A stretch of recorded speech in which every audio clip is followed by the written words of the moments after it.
You ready, Howler? No, I'm as ready as I'm going to be for a while, anyway, for sure. Well, we've been trying to put this episode together for a little while. We had such a great response to Steve, the Army Ranger, when he was on our paranormal episode talking about some crazy stuff, that we thought he'd be good to bring on and do an episode of the Midweek Howl with me and you. So we'll just bring him on. What do you say? Sounds great. All right, Steve, welcome to the big show, the Midweek Howl.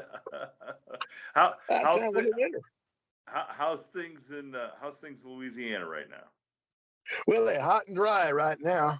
Even the skeeters are going ahead and have hoods over them from the heat. But I'll tell you what, it keeps them from biting us, so we're all right. Well, so we talked a while ago, and you had a pretty cool career in the Army, and you had a real crazy kind of law enforcement career when you got out, and that's why I thought you and the Howler make a good pair.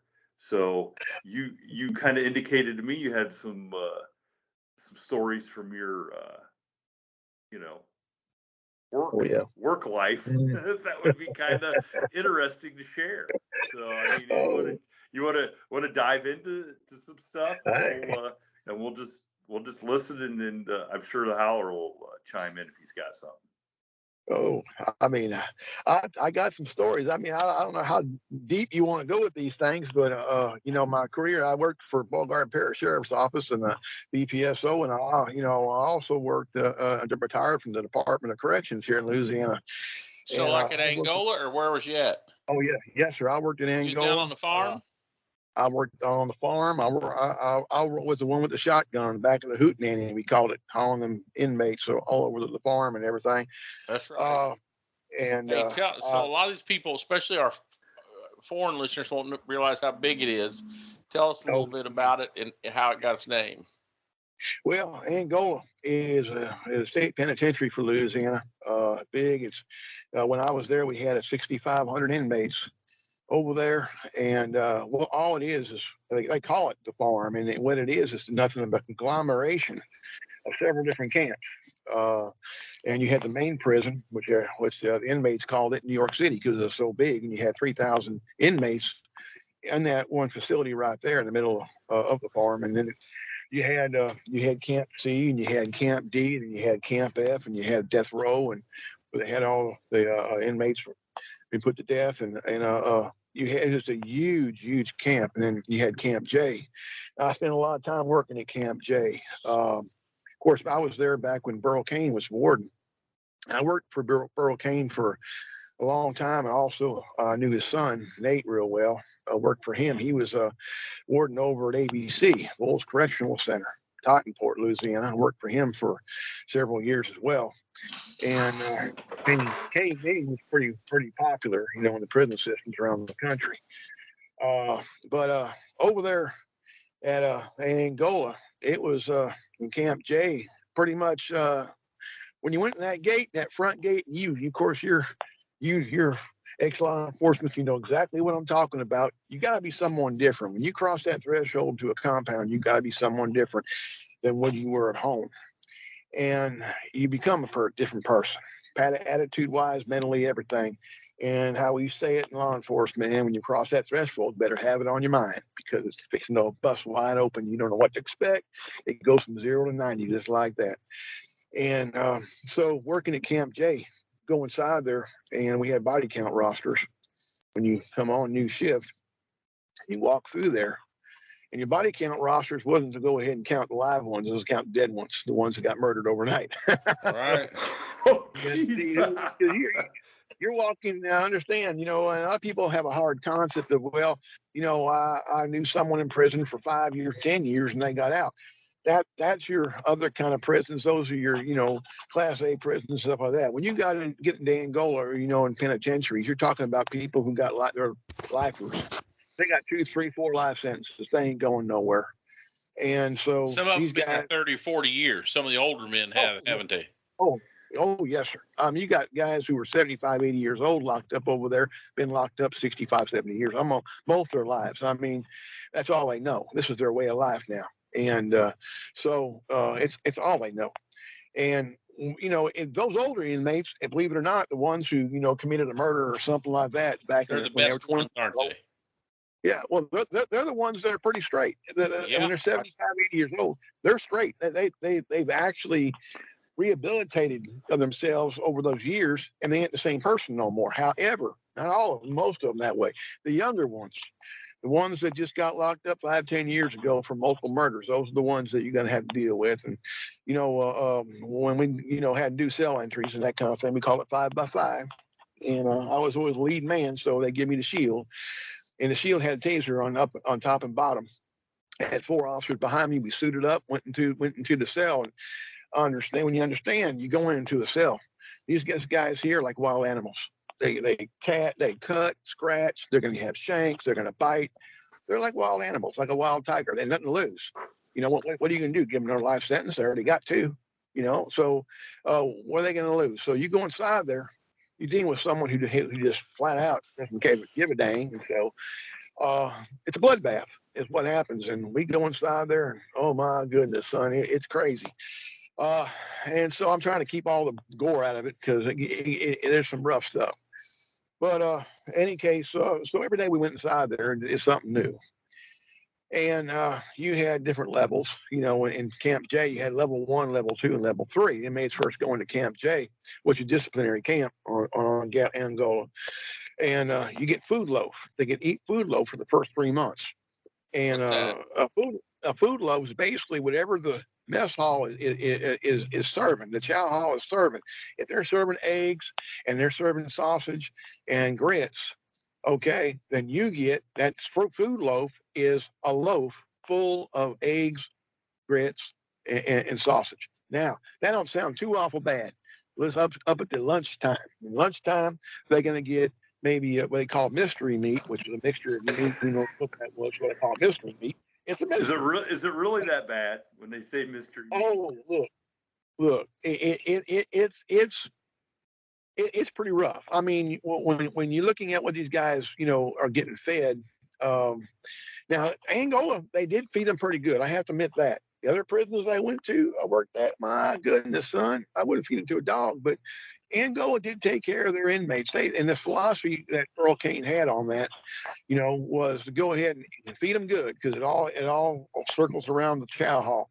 You go ahead and feed the inmates good, keep them in a decent mood. They won't have less problems on there, because you got 6,500 inmates on that complex, and you only got 500 officers. If there's a riot, guess what's going to happen? So you really got to have it together. And he had a good plan of action on that. So, but I mean, food loaf at lunchtime. You had mystery meat, you had corn, and you had peas, and you had Jello. It's all mixed in the food loaf, even the Jello. So, it doesn't matter what. No, wait a second. That's all mixed in together in a loaf. Mixed in together, yes, sir. This is to get their mind right. It's to go ahead and hey, disciplinary, and that's how they do it over there. And it's pretty rough, but these guys don't want it. And the rule was, if they turn it away when you put that tray in the bean hole in Camp J, and they turn it away, they throw it against the wall or something, push it out. Hey, it's time for get suit up, go inside, and deal with them. And I had one inmate one time, he told me, I don't want it. I said, man, look, you got a chance to take this right here. You better take it. You know what's going to happen. You know what time it is if you push this tray away. He said, I'm telling you right now, Sarge, I don't want it. And that's all he had to say. I took that tray, threw it against the wall, wham. Next thing I knew, hit that beeper, and here they come, son, it's on. And he knew what time it was, and he got dealt with. It's just a mindset of what we had to maintain over there. And like I said, I'm trying to keep it more to milder things. I don't want to go. Well, I gotta say, how bad was the food that you would rather take a butt whooping than eat the food? That had to be pretty bad. What, did you lose him? Oh, I think he hit the thing with his ear.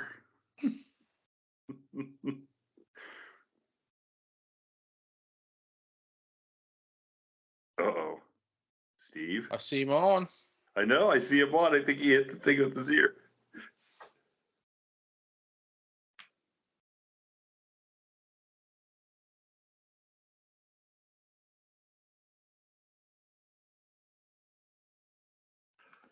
Well, let's talk till he gets back on then. Yeah. Well, I mean, how bad would that loaf have to be? I think in some ways it's not. I think it's a principle, because a lot of them are upset that they're locked up and they don't realize that, it's all fun and games. I don't want to say fun and games. Hey, I'm going to get out. My lawyer's going to beat it. I'm going to beat the rap. The cops are lying. And then they finally go to court, and then especially real bad people, right? So when we had bad people at a trial, especially your people, long-term offenders, if they're going to prison for 10 or 20 or 30 years, the day that they're sentenced, a lot of times, we would take them off the elevator, put them in a cop car, and bring them straight, especially your death row people or your people facing life. Within 30 minutes of them being sentenced, they are in a car being taken to prison where they don't mess with them anymore. So then they get to prison, and after 2 or 3 days, it's especially the younger people, it's really crossing their mind that it's for real now, Oh yeah. So a lot of it is just they need to lash out at something, and the only power they have is that food tray. Oh gosh. But I mean, it doesn't sound like it was any joke. You know what I'm saying? Like, you really got beat down for not eating food. Especially, well, I wanted to tell you, I think that prison's about the size of Rhode Island.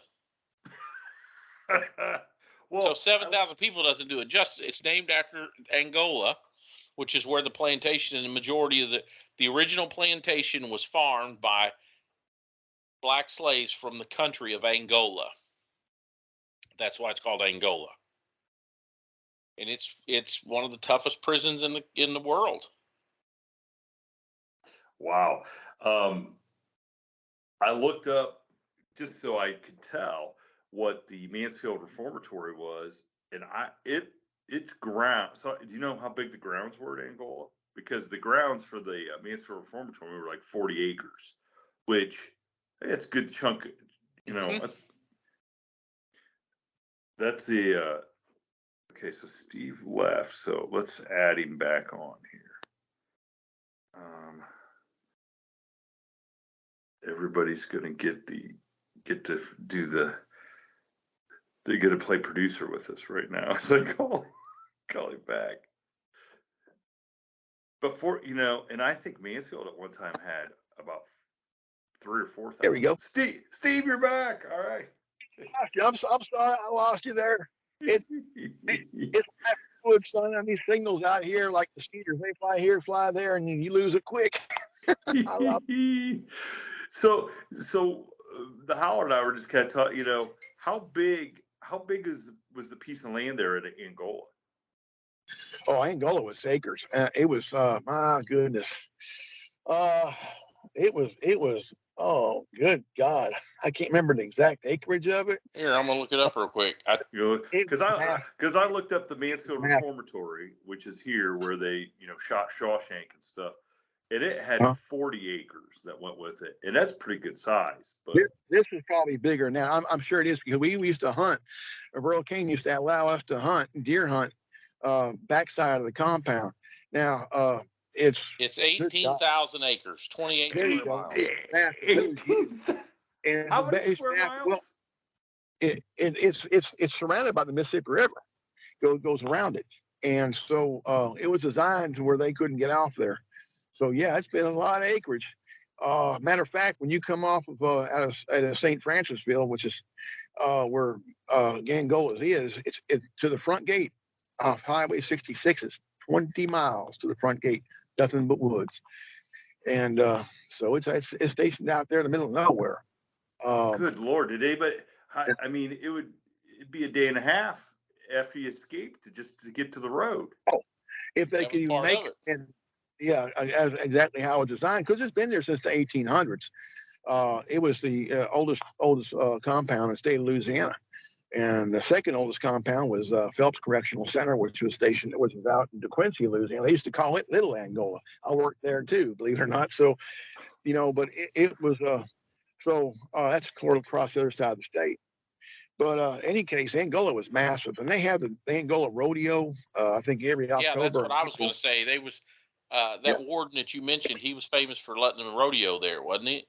Oh yeah, and them inmates can make some things. Let me tell you what, them inmates can make. I mean, furniture, things that you would. I mean, if they was on the outside, they'd be millionaires because beautiful, beautiful work they do. Of course, that's all they have time to do. You know, they're locked up 24/7.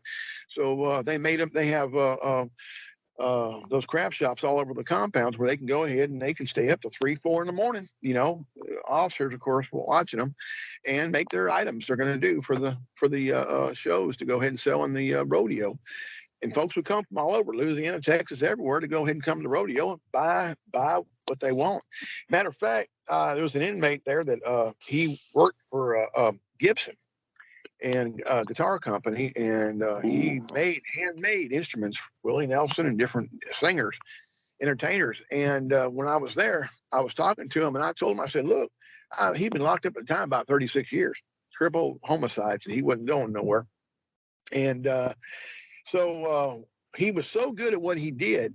That Earl Kane had him his own craft shop made. It's the only one he can use. He had a key to it and everything. Did things by hand, didn't use any equipment, no lathes, nothing. Everything was made by hand. All his instruments was. He was known for that on the outside. Well, I asked him, "Can you make me a banjo?" Because I love playing banjo. And he said, "I'll make you a banjo." He said, "That one of a kind. We'll never see one like it again." And I said, "All right, get after it." So it took him a year. And while I was working there, he'd come by my drop where I was at. He'd come by and show me his progress, what he was doing. He made it out of a curly maple log, and the bark on the outside and everything, the moss still on the outside to this day. It's still on the outside of that banjo. And he put it together by hand. And talk about beautiful. My goodness, he inlaid turquoise arrowheads for tuning dots and in there and made the neck out of sycamore. Beautiful wood. And I play it in the church band, so I play it every Sunday. I go up there and I'll play it every once in a while, pull out the case, and my goodness, it's just amazing what he did in that year's time.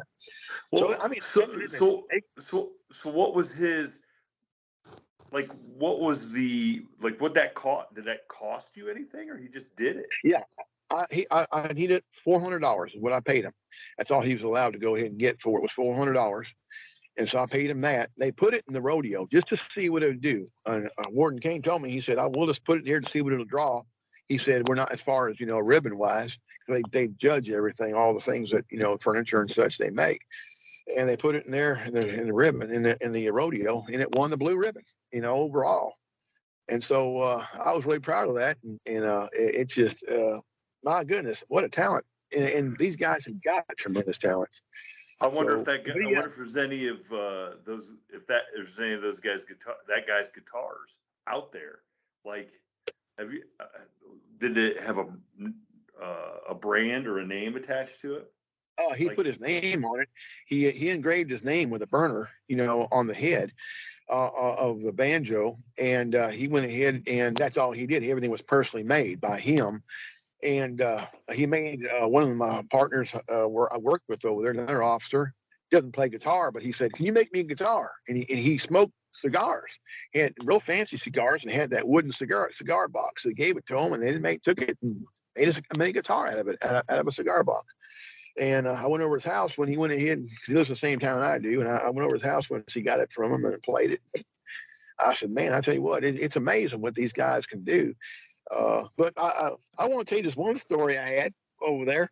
I had one feller, and he was kind of thrown off. Of course, most of them was, but he was kind of thrown off. Good old boy. I mean, talking to him was like talking to, Elmer Fudd or something. He was laid back, psychotic, because they had to get him on drugs and stuff to go ahead and keep his mind down. So I was talking to the colonel. And I said, "Colonel," I said, "that old boy right there, I'll tell you what, I was reading his file and he done some crazy stuff." He said, "Oh yeah, he did." And I said, "What exactly you get locked up for?" I mean, I see all the charges he had and everything. He said, "Well, him and his brother both of them were thrown off. And they lived out there in Chafalaya, which is the basin out there, nothing but, I'm talking about, they did back in the 1800s over there. No electricity, nothing, just living in them old shacks. And anyway, so he went ahead and he come home one day, and his brother and him together decided to kill his mama, to kill their mama. And they did. They murdered their mama. Just out of whatever reason they decided to kill her. And I think she was thrown off too. Anyway, so they went ahead and they killed her. Well, he killed his brother, and he cut his head off. And so he put it in the driver's or in the passenger seat, the truck, and he drove around figuring where he's going to bury his brother's head at. And he ended up going through the McDonald's drive-through. He got hungry, and he went through the drive-through, and he, went to pick his meal up. And the girl, the attendant in the window looked inside there, seen that head and sitting there, and she said, "Oh my God!" And she freaked out, and she went ahead and called the police. And of course, they come got him and locked him up for double homicide. And of course, he had all kind of other charges too. But I said, "My goodness, what a way to go ahead and get locked up!" And he got hungry. Going to bury that head, he got hungry, and then bring him to the drive-through. Come on now. And the ironic thing is that he had to go to prison and eat that big loaf of stuff. He was never hungry again. I reckon not. I'll tell you what. And it's something. Now, of course, when I met him, seeing him, he was already at Camp C, which was at the time more of a trustee camp. So he'd worked his way up to trustee, and he was working in the carpenter shop over there, and he can make them good, beautiful things he can make. But all of them are that way. But how do you work your way up from killing your mom and cutting your brother's head off and being a trustee to where they get you into the woodworking shop and give you something else you could use to cut somebody else's head off? It's crazy. It makes no sense. It really doesn't. Most of it is drug induced. A lot of that's drug induced, isn't it? Yeah, a lot of it is. And, of course, when they end up going to court and everything like that, their attorney will go ahead and talk things down, and they end up going ahead and dismissing some charges, going ahead and knocking some charges down from a homicide to manslaughter or whatever. And they go ahead, and that's how they do it. I mean, it's crazy how the legal system works. Here in Louisiana, it's all based on the old Napoleon law. So we have some strange, really wild laws here. And so it's just, it's hard to understand, but it's just how they do it. And of course, they stay there for life. They ain't going nowhere. Now, they do have a lot of, the lifers that are going ahead and getting put to death. Of course, they're on death row, and death row is over there at Camp F. And so it's funny how that is, because you have the biggest trustee camp of Camp F, the biggest trustee camp. That's the camp that the trustees for the wardens and everything are there at Camp F. And right behind the back and the front end, the back end of Camp F is death row, where all your inmates are that, they're there for years before they get put to death. But that's where they hunker down and stay. And so it's kind of weird how they have it all set up. Again, Angola is not just one facility. It's many facilities on 18,000 acres. It's just spread out. And some of those camps are a mile, 2 miles, 3 miles apart. And so because y'all all that farmland out there where they grow crops and such, and they go ahead and they're self-contained on that. But it's something. Now at night, here's something too. At night, in all the dorms in Angola, they use blue light system. A blue light system because blue light, it helps relax the mind.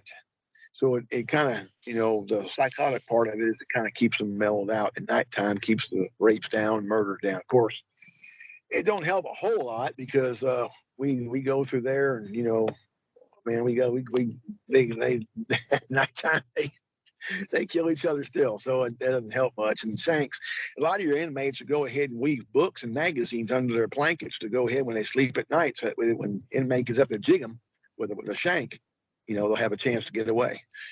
And so it's some crazy things there. And in the officers, you got one officer per dorm. You got 95 inmates in a dorm and one officer inside there with a radio. That's all he's got. He hasn't got a weapon. He hasn't got any handcuffs. He hasn't got anything at all. You have a key lieutenant that pretty much walks the hallways. And if someone knocks on the dorm door, an officer or an inmate, He unlocks. He has the only one that has the key to the dorm door and unlocks it. So it's actually a safety hazard for the one officer locked inside there. But it is how DOC works, in different camps. Wow. So that's that. That would that'd be a little scary. I got to admit. It One is. guy to 95, he wouldn't stand much of a chance. No, not at all. I mean, and they say, well, these inmates that are inside these dorms, are more the mild ones. Yeah, like the one that went ahead and cut his mama's head off and then his brother's head off. That's probably too mild to me, But then I had, then one time I was making my rounds as a key lieutenant, making rounds, and I was coming down through there and heard this rustle going on in the captain station. Went inside there, an inmate was inside there trying to kill the captain. So I took him down, went ahead and slammed him against the wall, brick wall, and knocked his teeth out. And broke his denture. So I took him down and everything. And so the captain, oh man, he said, I appreciate you. I said, man, look, I heard the ruckus come inside here. I just went ahead and got him. So we handcuffed him, he had to take him to the hospital over there. They had their own hospital on Angola Medical Center and took him over there for the inmates. And they doctored him up and took him to Camp J, locked him up over there. So how was he just trying to choke the guy out or what? Did he have a weapon? No, he had a shank. And he was trying to get him with that shank. And so you being in the prison didn't have a weapon. No, all I had was handcuffs. And I had a rifle. So basically you can't just shoot him. You got to beat him off. And yeah, he didn't have a gun. Yeah. No, you can't have a gun on a prison compound. Even if the FBI or any kind of, even outside law enforcement comes in the compound, they have to turn the weapons in, in the gate before they go ahead and they can't bring it on a compound. But yeah, I mean, so there's no weapons at all. Yeah, I mean, you have Fox 5 you can use to go ahead and spray them down with or something. But I didn't have time to do that. I just had to grab them and go ahead and deal with them and handle them. Yeah, so basically you're exposing yourself to the same shank the sergeant was right. Exactly. Ow. So it's we kind of watch each other's back. It's kind of a brotherhood right there. When you're in law enforcement, you're watching your brother's back, and that's how you do it. And we always have to think, in law enforcement, it doesn't matter whether you're sheriff department, whether you're state trooper, whether you work in DOC, FBI, DEA, whatever you're working in law enforcement, the number one thing is public safety. That's the number one obligation is public safety. And so we have to always keep that in mind, and that's what we got to do. But it's and like I say, I try to keep away from all the real gory stuff because I don't want to do that because y'all be puking everywhere if I tell you the stories. I really but I mean it's crazy we deal with. I mean it's a horror story type stuff that you might see on sci-fi, but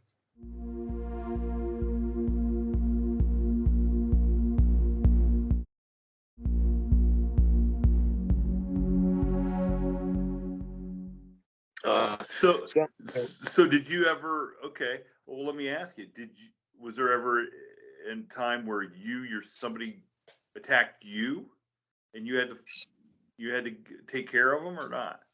I've had a few instances before where I've had to go ahead and deal with some inmates. Now, of course, when we take them down, here's the whole thing about it. When I'm as a key lieutenant, I'm authorized to carry handcuffs. So as the captain, colonel and warden and that kind of thing, we can carry handcuffs.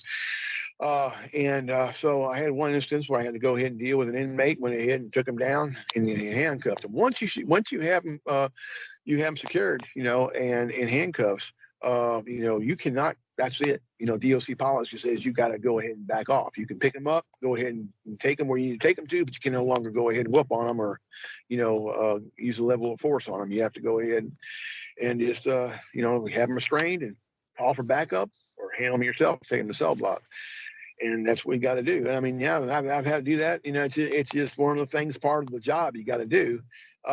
Inmates are always trying to run games on your mind, trying to run games on the newer officers and do that and talk them into bringing drugs in or something like that. And that causes a lot of problems there too. So, but, it's a game. It's a city in a city is all it is. And every prison is that way. I mean, even the smaller prisons I worked in are that way, the best prison I worked in before that was the safest prison for the officers and the inmates both was Phelps Correctional in DeQuincy, which was considered called Little Angola at the time, but it only had 1,000 inmates on it. But we had 800 officers, and it was very strict. It was the Marine Corps of DOC, and it was I mean strict, and which was very good. And so a lot of inmates over there. Now, why is that? Because the inmates they had, or why? Because the inmates there, only the inmates on that compound could only have no more than 10 years. Okay, a 10-year sentence. So they had more than 10 years, they have to go over to DCI, or they had to go to Angola, or they had to go to Wolves.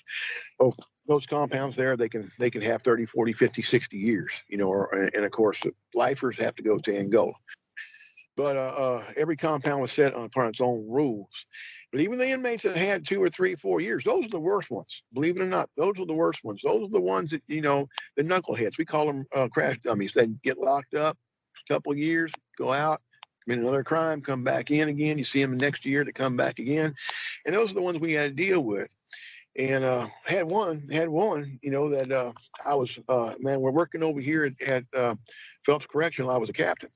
So I was making my rounds, and I come out the back door of the kitchen on the walk, and one of my officers had an inmate there, and he had a big old hairdo. They ain't allowed to have their hair so long, and he had him handcuffed, and he was taken. But the thing about it was, the inmate was wiggling like a wiggle worm, trying to get away from him, cussing him, and screaming him. I went ahead and snatched him up. They all knew who I was. I was, they call me Big Swole was my name in DOC here in Louisiana, because I've always been I was in bodybuilding for years, my younger years. So, I love to deal with those inmates. And so I'd go ahead and I'd snatch them up. I told the officer, I said, I got him from here. And I had him on chicken wing, and I went ahead and took him down the walkway. It's about 300 yards across the walk, down the walk to the other side of the compound where the cell block was. And I had him, he was going, hey, Captain, my back's hurting. I said, that's too bad, too sad, son. You act up with me, this is what you get. Catch a cut, take your lick. So I got down to the cell block, and he started, I'm going to whoop you. I'm going to whoop you when you get these handcuffs on me. I said, son, you can get your chance. You're going to have your chance, I promise you. So I went and took him on cell 13, lower left, and threw him inside there. And I told the officer at the desk, I said, go ahead and close the gate. I threw him inside there. I said, back up the bars, put your hands behind your back. I'm going to pull them handcuffs off. He refused to put his hands to the bars. He said, I'm going to ask you one more time, son. And he said, he started cussing me out and all this and that. I said, fine. I said, I'll see you tomorrow morning. He said, you ain't leaving with his handcuffs on. My hand will swell up. I said, tomorrow morning, I'll see you. We'll get your mind right. Next morning, I came inside and made my rounds. And guess what? His hands were swelled up. He was crying like a little baby. I said, son, I'm going to ask you one more time. Put your hands in the beanhole. And I'm going to walk away for another day. He said, here you go, Captain. Here you go. And he put his hands through there. I took the handcuffs off. I said, we got your mind right yet? He said, yes, sir. I said, we can get your haircut now. He said, no, sir, I ain't getting my hair cut. And I said, yes, you are. So he said, no, you ain't. He said, ain't no one cutting my hair. I said, oh, trust me. So I called up down to the station, the unit 2, and I said, I want the barber down here with his equipment right now. Cell block, ASAP. Yes, sir. They sent him down there. Here he come. He said, okay. He said, I need a chair out here, Captain, so I can go ahead and cut his hair. I said, no one said you're going to cut his hair. He said, well, why'd you call me down here, Captain? I said, I called you down for your equipment. I'm going to cut his hair. Well, man, looked at me, and I said, I ain't no barber, son. I said, you're in for a shocker. Rolled that gate, I went inside there, son, tackled him down, had him in a headlock, had him down. That electro shears went over that head, son, nice and smooth and bald, son. He was telling us the boss and Mr. T all together. Yes, sir. And he was crying, I do. I said, don't worry, son, I'll sweep it up, put an envelope for you when I'm done. And I did. Look, I mean, that's how we had to deal with these fellers. I mean, it's just that way, and it's just, but hey, but we had to stay on top of it. You're ex-law enforcement. You know what I'm talking about. You got to maintain that discipline at disciplinary level, and you have to at all times. And we have to go ahead and, I don't dog them. I never went ahead and treated them wrong. If we joke around with the ones that was good, but when they one of the women knuckleheads, we dealt with them. How you had to do it. Mm-hmm. Howler, did you ever give anybody a headlock haircut? I mean, I'm gonna tell you, probably not really the worst thing. When he keeps saying beanhole, I'll tell you what it reminds me of. Yeah. Now, you guys, you will know what I'm talking about. You had those steel doors. I don't even remember who made them jails, but you remember had the big Folgers flat keys. Remember what I'm talking about? Yes, sir. Yes, sir. They were actually made in Ohio, I believe, weren't they? Yeah, you know what I'm talking about when I say the Folgers flat keys. Right. So right there by our booking desk, we had a holding 1, holding 2, and it was concrete. Right. That's about the best way I can explain it. The bunks, there was 3 bunks. You know, there was a little toilet and sink combination out of stainless steel. You know how they look. Oh yeah. And then there was a bunk against the other 3 walls, and it was poured concrete about 2 foot off the ground. Right. So there was nothing in there, and that's where you put the people that was causing you trouble or had issues or whatever. You know what I mean? And you give them. You start off giving them the benefit of the doubt, and you always we'd give them it's about a 3.5 inch foam mattress to lay down. I don't even know what it was called, but it was foam and had a vinyl nylon outside, and all the blankets were like army blankets. What I call army blankets. Some old wooden army. Yeah, and you give them some army blankets. So anyway, the police department brought this crazy guy in. I don't remember what his issue was, but we put him in holding 1. Usually when the police department would show up, there's a difference. If you had rural law enforcement, if you had a deputy sheriff or state trooper that was out there by himself, he really doesn't. He handles people different than the police department that could have 9 police officers there in 2 minutes. You know what I mean? So, so the police, the sheriffs, and the troopers almost never brought anybody wound up because they can't let people get out of control, or they don't mess with people out there on the side of the road by themselves because they'll get their ass kicked. Right. So, but the police department's a whole nother animal. So these police department, I look in the mirror, dispatch, you call me and say, hey, they're bringing one up. So you look in the alley, and when you see 3, 4, 5 black and white cop cars pull up, something's up. They pull right up the Sally Port, pull this dude out, cuffed behind the back, hog tied, you know what I mean? And they carry him in. 4 of them carry him in, you know what I'm saying? Face down. So what you end up doing is you try to smooth it out because you got to get your booking information a lot of times. And so anyway, this guy went in holding 1. He was mad and drunk when we put him in there, and it didn't get no better. He was just insane. Well, he's got a panic button that he can push in there that'll call out. You know what I mean? And then there's different people within the institution. It's not really a true institution. It's a jail on the back of a big office building.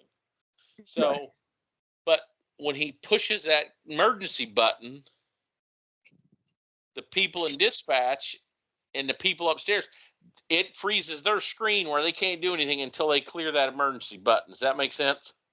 Yep. Oh, yeah. So he keeps every 2 or 3 minutes, he's got to push that button, and he's wanting out. He's wanting his phone call. He knows his rights. This is bullshit. He's just fucking insane. The problem is it was the summertime, and you take a jail in the city in the summertime, it can be brutal because there's 3, 4, 5 of them. You'd bring them in there. We had pipe benches, and they would bring them inside, and you're cuffing them to pipe benches away from each other until you can get them all sorted out. They're stacking up like cordwood, kind of. Oh yeah. And he kept pushing that button, and the dispatcher's calling me saying, hey, can't you do something? And I'm saying, hey, dude, don't push that button no more. On and on and on and on. Well, I'll never forget these 2 troopers I ended up working with later brought these drunks in at the time that I walked over there, and he pushed that emergency button, and I opened that. Remember, it had a little metal peephole door that you'd open, you could see in. You know what I mean? Right. I opened that door, and he's face to face with him, and he's yelling some bunch of shit. And I said, hey, if you push that button one more time, the only thing I got's a base. And this is about probably 92. And remember when pepper spray first come out? You know what I mean? It was like you just thought it worked on everything. Miracle. It was a miracle medicine. 100,000 Schofields. It wasn't much. Yeah. It was like miracle medicine, right? Right. When I see these cops now, they're shooting dogs, I'm thinking, don't they give y'all pepper spray? Because you hit a dog with pepper spray, and he'll never walk near a uniform again. Ever. Right. Ever. Right. And so I walked over there and opened that door, that little peephole, and I said, you hit that button one more time, I'm going to mace the shit out of you. Yep. And he starts, screw you, blah, blah, blah. I know my rights. I don't.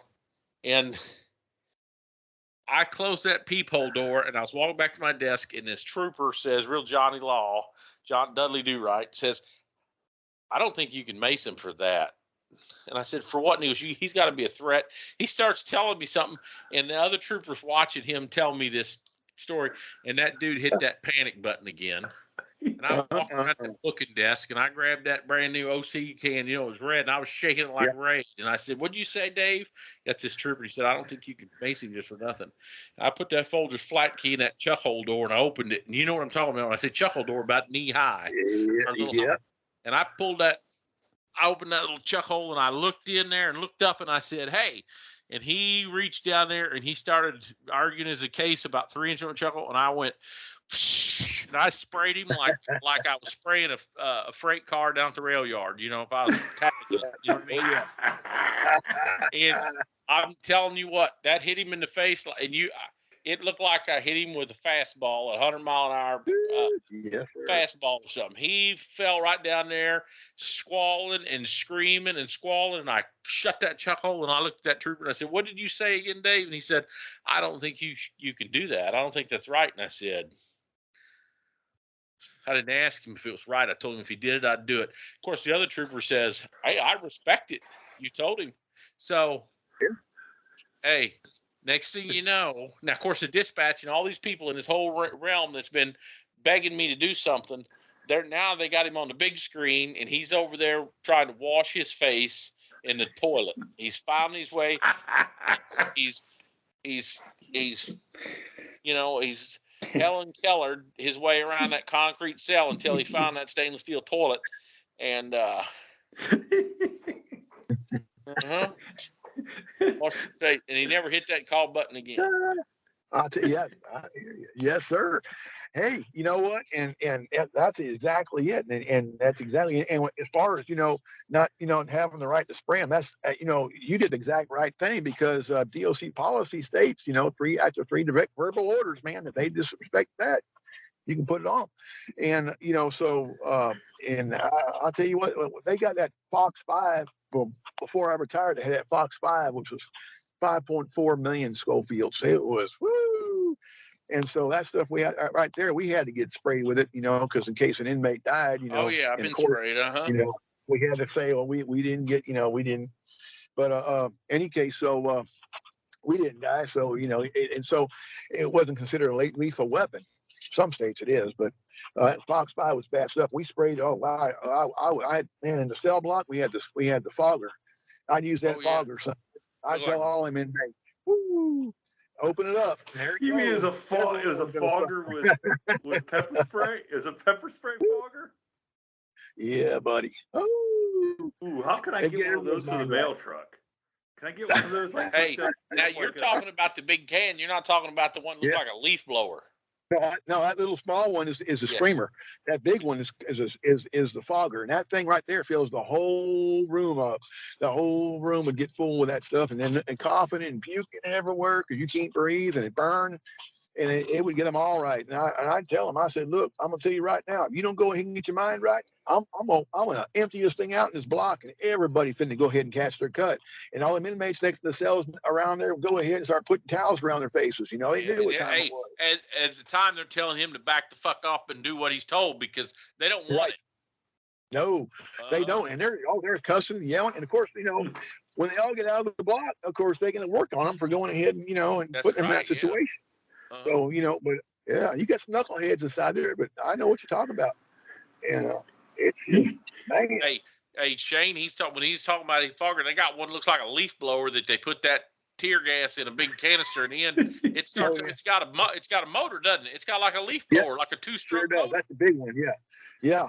That's the big one. All I can imagine is mounting one of those on the top of a mail truck, kind of like a turret on a tank. There, it's cutting a hole up there and just going down the neighborhood and shooting all the dogs one time. It'll work. He'll do it. Hey, I'm gonna tell you what. Yeah, and it's just.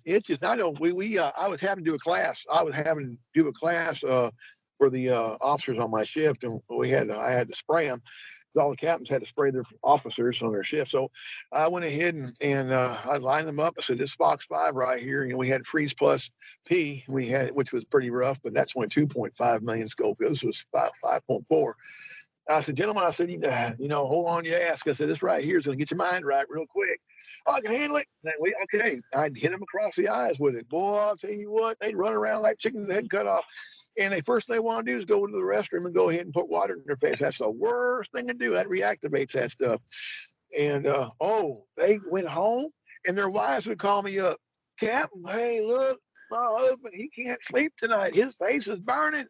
And I tell him, I said, go get some milk and put it in his face and help dilute it. I said, man, look, I don't want water, and I because water will reactivate it. You won't sleep at all. So, but it was just, we all had to do it. And, but I'll tell you what, my goodness. And of course, we hit by, beanbag rounds and ball rounds and all that kind of stuff, paintball rounds and everything else we had to get hit with. We was on TAC team, so we had to get hit with all that stuff too. And it was just, getting ready for what we had to deal with. And we went to all the different compounds and dealt with the inmates there. But it was. Let me ask you this, Steve. Was there anybody famous locked up in Angola while you were there? Actually, yes, there was. It's funny you said that. The little munchkin feller, I can't remember his name now, but he played in a couple of Clint Eastwood movies. He played in Tightrope with Clint Eastwood that was made in New Orleans. He owned a bar in the movie, and a little short guy, I guess you call him dwarf. And so he was there at Phelps Correctional Center when I was there. And when I first seen him, I was working in a garment factory. They called it a garment factory, with all the inmates made clothing there. Stuff made their own clothing and that kind of stuff, their jumpsuits and such, jeans and jackets. So anyway, I was there making rounds, and get time for them to go ahead and leave that afternoon at 3:30. They get back in the dorms for count. So we had to shake them down before they come out the door. And I was over there looking, and I seen this little short dude, and I picked him up, put him on the desk, and shook him down. Boy, everyone started busting out laughing. I said, man, I ain't killing my back over this. So anyway, I thought I recognized him, but I wasn't for sure, because I'm a big John Wayne, Clint Eastwood fan. So I seen all the movies. And so the colonel come to me, he said, you know who that inmate is? And I said, no. And he said, he plays an inmate in movies with Clint Eastwood. I said, really? He helps co-write them and stuff. And I go, wow. So I had to watch a Tightrope that night to go ahead and sure enough, he was in it. And I said, well, and so we had him there. Country singer.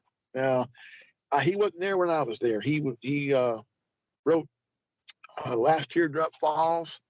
He was Spanish, and he was a country singer back in the 60s and the 70s. If I said his name, you know what I'm talking about. He wrote The Last Teardrop Falls. Freddie Fender.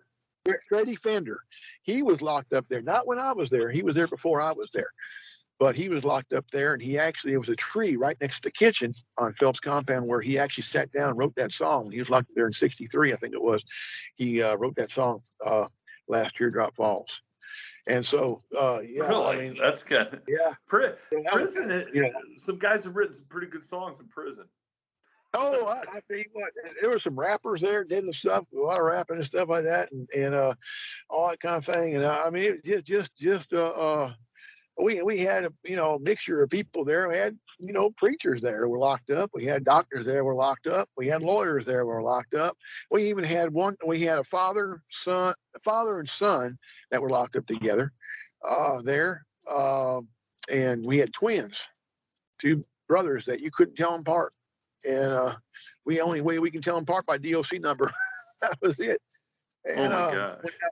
So it was something. And then we had just all kinds of things. I think one of the funniest times I had was I was doing middle of count time, and I was in the kitchen in my office doing count, and my lieutenant who worked under me, he was making rounds in the cell block. Now the cell block was fixed to be refurbished, so it was emptied out. It was completely empty. No one was there. No officer, no inmates, nothing. he's making rounds through there. We've had a lot of instances, ghosts and that kind of thing in there, people seeing ghosts and hearing noises and everything. Well, me and my lieutenant, we played jokes with each other all the time, try to keep things light. So, of course, Captain Keys, you got every kind of key you got on there. You got 20 of them big old keys on there, it's rattling together in brass keys and making a racket. Hear him come a mile away. Well, anyway, he's making rounds up there, and I was doing the count in the kitchen across the compound. He called me up, said, Cap, where you at? And I said, I'm over here in the kitchen. No, you ain't. You're in the cell block with me. I said, no, I ain't. I'm doing count in the kitchen. He said, no, I hear your keys rattling, son. He said, you playing a joke on me. I said, no, sir, I ain't playing a joke on you. I'm doing count in the kitchen. And he said, I hear your keys. Whose keys is it? I said, well, go look and find out. Well, he went around because it was double tier cell block. He went up lower right, lower left. And he went upper right, upper left, looking for wherever it was. He couldn't find nobody. So he come back to the kitchen. He said, Cap, he said, I swear I heard keys rattling in that kitchen, in that cell block. I said, people hear things all the time inside there. And he said, it wasn't you. I said, well, I'm right here. Been here all along. And he said, oh my God, is that ghost? And I said, I reckon so. But hey, I mean, there's some things that with steps behind me in the warehouse. I've heard all kind of things, and we've heard all kind of stories. And so, because Phelps compound has been there since 1954. It was built in 54. So there's been a lot of murders there, and, killings and inmates shanked and officers killed and all kind of stuff happened there. So now in their gym, they have a gym called the Wellness Center back on the back part of the compound. And I'd work out every time I get off shift. So I'd go in there and work out and by myself because it's hard to. I try to train some of the officers, but some of them just, trying to get the guys who want to work out after work. It's hard because they're ready to go home. I don't blame them, but working out my life, so I just do it as a habit. Well, I'm inside there, and one of the benches had wheels on it. And metal wheels on it. And if you kick it, I've done it by accident myself, working out, and I walk by it and kick it, and it makes a real bad ringing sound. You can hear it through the whole room. Well, I'm in the bathroom ready to go. He washing my hands, doors open, I'm fixing to leave, and I heard that hit, like someone kicked 2 or 3 times. And I looked out there, no one's there. And I heard it again, looked out there, no one's there. I kept hearing it over and over again, no one's there. So, there's strange things that happened on there, and we've all seen spooky things and everything, but I mean, there's things happen. I mean, you just I mean, we just do things we have to do on that compound, and of course, you're trained and taught all the compounds. You're trained and taught. Hey, if an inmate tries to escape, and he has a knife to the warden's neck, the throat, and he wants to get out the gate, and escape. You let him out or not? We can't. It's public safety, number one thing we have to do. We can't let them out. And so, yeah, but there's some crazy things, and it's just looking back on it. I don't miss it at all. My blood pressure was so high back then, I'd go off. And I had one instance. What happened one time where I was doing my count, and we had a dorm way in the back called New Dorm 2, and it had 4 dorms in it: Alpha, Bravo, Charlie, Delta dorms, and 35 inmates in each dorm. And anyway, so they go, my officer over there calls me up. The captain says the inmate threatening him. He won't catch his rack for count time. He's telling me he's going to kill me and my whole family. Well, I jumped out. When he got my lieutenant on the line on the radio, I said, hey, LT, I said, you better beat me to New Dorm 2, son, because I'm going like a train. You hear me? And I get there first. You know me, what I'm going to do. He knew I was old school DOC, so he knew he had to go ahead and get ahead of me because Marty, my best friend in the world, Marty Franks, he was my lieutenant, and he went ahead and he knew my temperament, so he'd get in front of the inmates before I get them. Oh my goodness! So I bet you threatened my officer. So ran down and he met me on the walk going down that way, and he got ahead of me. I got it, Captain. He got in front of me. And he got inside there, and we went inside and grabbed that inmate. I got him, Captain. He ain't going nowhere. Boy, I grabbed that inmate up by the throat, threw him against the wall, had him Marty's hands, and I had him against that wall. I said, shower him. I told him, son, you ever threaten my officers again, I'll rip your heart out right in front of everybody here in this dorm. Boy, I was going, and boy, I said, calm down, Captain, calm down. He kept saying, calm down, Captain.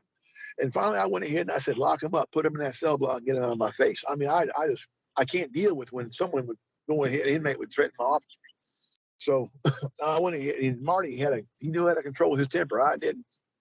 Thank God for him. I would have hurt him. I would have hurt that inmate. And Marty's the one that, catches me. Well, this one incident that happened, me and him were sitting in the camp station, and we were sitting there. It was kind of getting toward the end of the day, and we got a call go down the shakedown room in Sallyport. And when the inmates come in, they have to get shook down and they come in, and they come to the security gate. And anyway, so we got some guys here don't want to shake down, Cap. So me and Marty went down there. We said, "Here we come. We coming down." And they called us the Road Warriors. We come down. They knew we were going to handle business.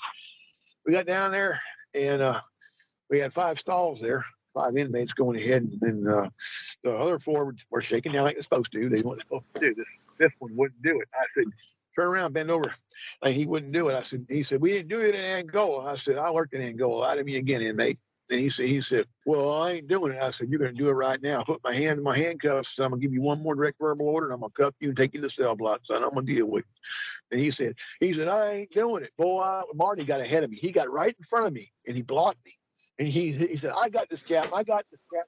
Boy, I took the refrigerator and I threw it, because they had a refrigerator over there for the officers. I threw it across the room. I tore the table up. I was going crazy. I forgot the camera was there, watching. So anyway, no one watched the cameras, So we go ahead and we flew it off and everything else, and I had to write it up what happened to the refrigerator. But anyway, about 3 months later, one of the officers that I worked with, who was one of the superior officers over in Angola, who knew me real well, he come over as number 3 warden at Phelps. And so he went over there and he called me in the office. We called him the cameraman in Angola. He watched the cameras. He watched the officers and the cameras more than he watched the inmates. He called me in the office and said, "Hey, Steve, how you doing, son?" I said, "Good deal. How you doing here? You come over here?" He said, "Yeah, number 3 warden here, man." And he said, "Have a seat real quick." I said, "Sure." He said, "Looking at the camera here, he went back a few months, and I kind of seen something interested in me." And I said, "What's that?" And he said, "Well, look at this. Explain it to me." And I looked at it, and all of a sudden, here's me going ahead and throwing the refrigerator across the room and doing all the crap. And I'm getting mad at the inmate. So he said, "What's that all about, Steve? You ain't changed to the Angola, have you?" And I said, "Oh, man." He said, "I need to put you in anger management." I said, "No, I'm all right, buddy. I'm all right, Randy." He said, "Okay." He said, "Who's asking?"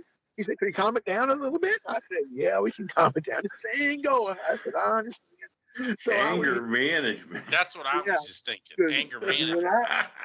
When I went off, I mean, the inmates knew when I'm coming in that dorm, if someone calls and for backup, and I'm coming inside, the inmates knew they better have it on their mind, because I'm coming inside there. I'm going to tear that dorm up, and I'm going to get mine right real quick. And so they knew how I was. And so, I had to understand I wasn't in Angola. So once you work in the state penitentiary, it's a whole different mindset.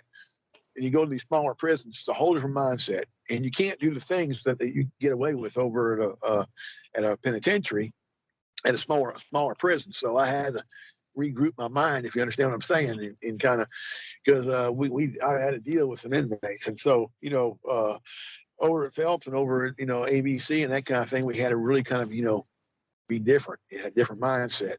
And I couldn't re-gear. I was old school DOC. All I knew was how to go ahead and I'd give them a direct verbal order. They didn't do it, or they cussed me out. I'm coming in like an army, and I'm going to take care of business. And so it was just, I had to redo it now.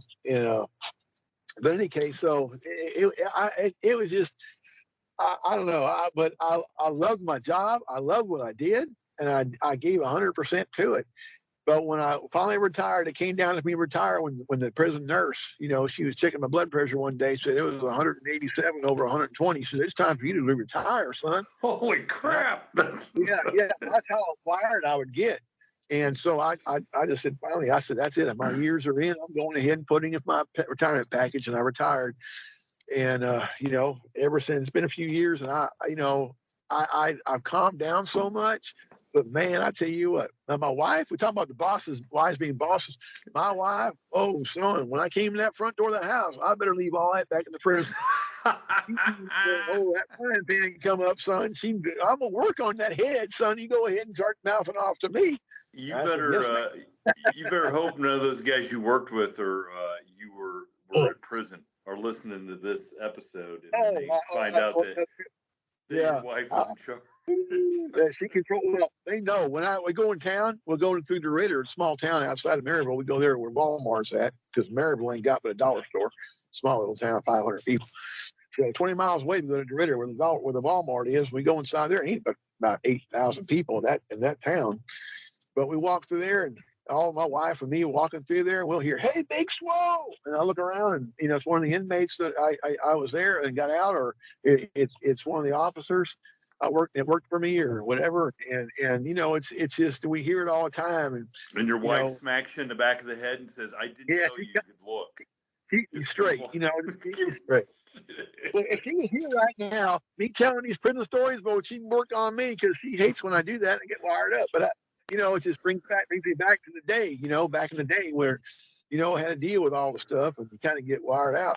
But man, I tell you what, it just. But in the same token, we had inmates there that did what they're supposed to do. They did what they're supposed to do. They went ahead and acted right. And those inmates there, my orderlies and stuff, I took care of them. Hey, we'd laugh and joke, all that kind of thing, that kind of stuff. But, inmate was doing right. I didn't mess with them. I wasn't kind of officer that mess with inmates. I didn't do that. And I taught my officers on my shift. I said, look, they got to be dealt with. You deal with them. If we got to go in the cell block, I call you to go with the cell block with me. You better have it on your mind. We're going to deal with some stuff. I said, however, I don't want to catch any of you going ahead and dogging an inmate that doesn't deserve it. We don't operate like that. Well, I'll tell you what, Steve, getting to know you here over the last couple of months, it's hard for me to believe that you'd ever be that fired up to throw a refrigerator across the room. Well, I would actually, and it's all on the camera, and everyone. Since I retired, when I go back, my son is actually a warden over there now, at the same compound, and he says, "Oh man," he said, "Pop, they talk about you all the time. How that camera when you threw it across the room." Well, the end of the story was, the warden went ahead. He went ahead and brought that refrigerator up front, put it in the roll call room in the front of the prison, and he put a sign on it that said PC. And you know what PC means, specific custody. And it was a joke, on, everyone at it. So he kind of threw me out there on the bus, said, "Oh, this is for Swole right there. Captain Swole, he can't control his temper." So he went ahead and attacked his refrigerator. It's on PC. So I had to looked at him and said, "I am under control. I meant to do that." Yeah, it's better than hey, hold on, now part of it. Now hold on. Now, hey, now tell me if I'm wrong here. You had to have a little showmanship to bluff them sometimes because you're dealing with killers. You did. So some of these people, you have to bluff them a little bit because you ain't a killer like they are. Right. And you had and the mindset that you were in control. You controlled the situation. You controlled what was going on. And you're exactly right. And when you're on that compound, and I had officers tell me all the time, newer officers, well, when it's chow time and I'm trying to escort these inmates to the chow hall, and they don't want to do what I tell them to do. He said, I don't understand how one man can control 60. I said, it's very simple. Let me show you and give you an idea. And I would sit there and I'd belt it out there, hey, and I'd go ahead and you could hear me all across the compound. Line it up, line it up. I don't want to hear a word. Keep it straight, and that was it. And you marched them like soldiers down to the chow hall. I said, you got to let them know who's in control. You're in charge. You run this. You're in control of this. They don't control anything, and that's how you had to do the mindset. You had to do it. And it was, that's just how it was in DOC. You know what I'm talking about, Hey, I got to think there was less paperwork, though, for you throwing a refrigerator across the room than throwing an inmate across the room. Yeah. I mean, if you hurt an inmate, then you got a lot of paperwork. Dude, now you got to, you're dealing with level of force now, and you upped it. You went ahead and had to put hands on an inmate, then you got to do reports, and, you got to write it up and everything. And it's got to be written up right and everything else. So it can be a headache, and you got to do these reports, and you got to make copies of them, and you got to fill out all this other mess, and it's something. So you don't want to really put hands on unless you have to, but you have to do what you got to do. I think listening to your stories about that place, I think everybody listening will have a greater appreciation for what the guys do behind the walls of those prisons to keep everybody safe. For sure.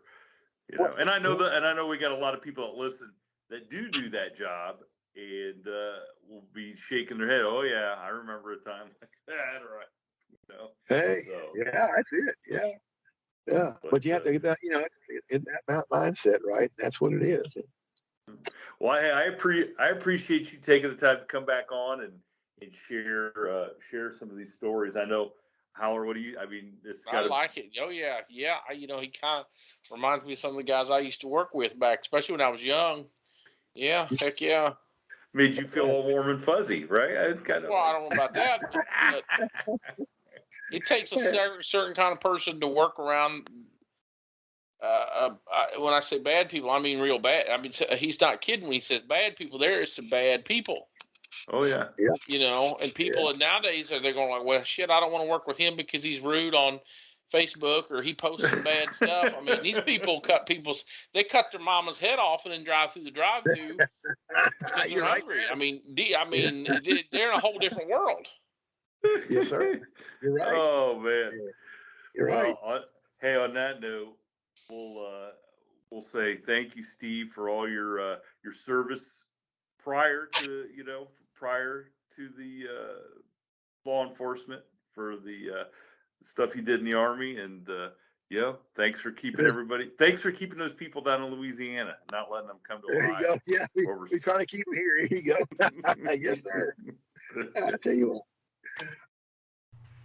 Thank you for tuning in to this week's episode of the From the Shadows podcast. Until next time, never shy away from the darkness or what may be lurking in the shadows. We are out.